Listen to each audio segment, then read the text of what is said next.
Ok.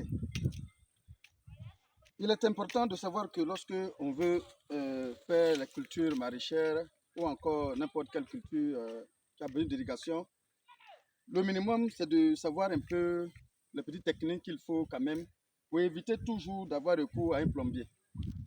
Des systèmes plus faciles à installer, c'est le système par aspersion qu'on appelle le laser spray. C'est très facile à mettre en place. Je dis bien très facile. On n'a même pas besoin d'un plombier pour mettre en place le laser. Ce n'est pas nécessaire. Il y a la motopompe que vous allez voir là.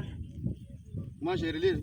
D'autres personnes vont relier des tuyaux flexibles qui se pètent vite, qui se cassent vite. Moi, je ne prends pas les tuyaux flexibles. Je m'amène à moi de mettre un tuyau PVC. Du coup, le tuyau PVC va sortir facilement, de l'eau partir tranquillement.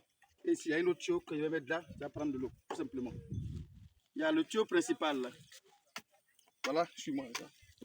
Le tuyau principal que je vais raccommoder jusqu'à la fin.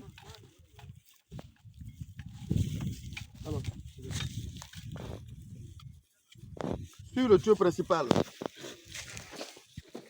moi j'ai décidé tout simplement de mettre ça à chaque 3 mètres. Je mets un tuyau chaque 3 mètres. Certaines personnes vont faire ça à chaque 5 mètres, à chaque 4 mètres. Mais chaque 3 mètres, ça me permet d'avoir un peu un bon croisement de l'eau, d'où tout mon jardin, bien tout mon champ sera irrigué. Donc c'est plus facile de mieux irriguer la parcelle avec les 3 mètres qu'avec les 4 mètres, mais les 5 mètres. Sinon, avec 5 mètres, si vous avez une très grande motopompe, ça marche. Mais attention, même si vous avez une grande motopompe et que vous bloquez, il est fort probable que vous pétez vos tuyaux. Donc avec 3 mètres, même si vous avez de manière modérée, facilement ça peut passer.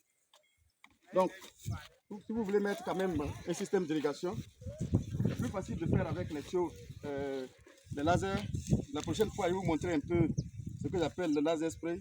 Voilà, on a aujourd'hui installé le tuyau principal jusqu'au bout. Voilà, donc si votre champ fait 100 mètres, il va vous falloir au minimum 17 tuyaux pour atteindre les 100 mètres. Mais si c'est 100 au-delà de 100 mètres, vous allez prendre au moins au-delà de 17 tuyaux. Ici, moi, il y a 100 mètres, donc j'ai utilisé 17 tuyaux. Vous me demandez le devis à chaque fois.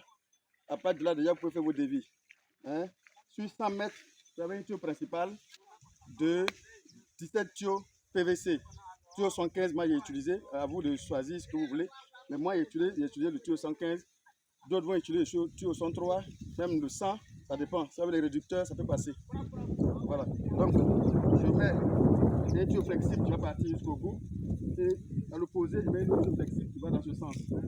Voilà, donc dès qu'avec les vannes que je vais mettre, vous allez voir que l'autre vanne qui est ici, l'eau va partir ici et ici de suite. Donc,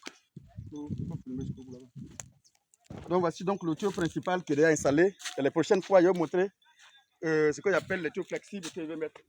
Voilà pour alimenter la parcelle en fait.